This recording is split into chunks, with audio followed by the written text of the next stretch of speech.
And also here in Canada, if you go to any recreation centers, basketball court parks, there's one Filipino or there's a one group of Filipinos.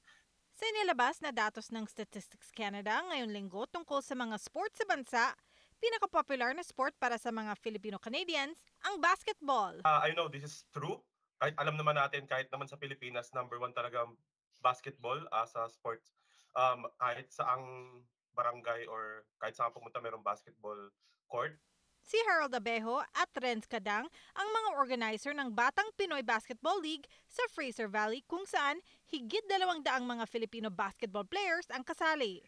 Maraming Filipino na nagtatanong is saan pa ba pwede tayong maglaro ng basketball and para rin maka-meet ng other Filipinos na gustong makipag laro sa larong basketball.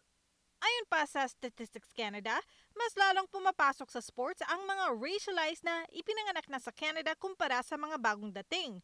Kaya binuo ng Batang Pinoy Basketball sa Abbotsford ang kanilang liga. Actually, kaya din namin binutong Batang Pinoy Basketball League is we also invite everyone, like the newcomers na mga immigrants dito, na magkaroon sila ng time para maglaro and then also connections for friendship na rin. Fun, fitness at mental health ang mga dahilan ayon sa StatsCan kung bakit naglalaro ng sports ang mga Canadian. Pero para sa Batang Pinoy Basketball League, may mas maraming dahilan pa.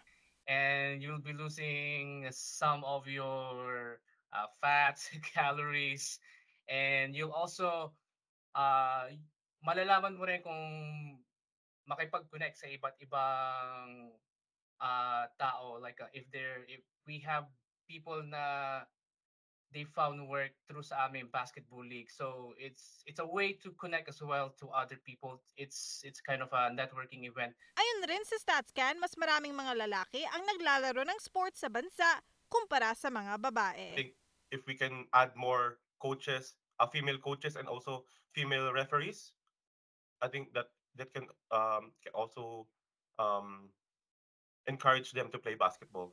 Teresa Barrera, Omni News, Vancouver.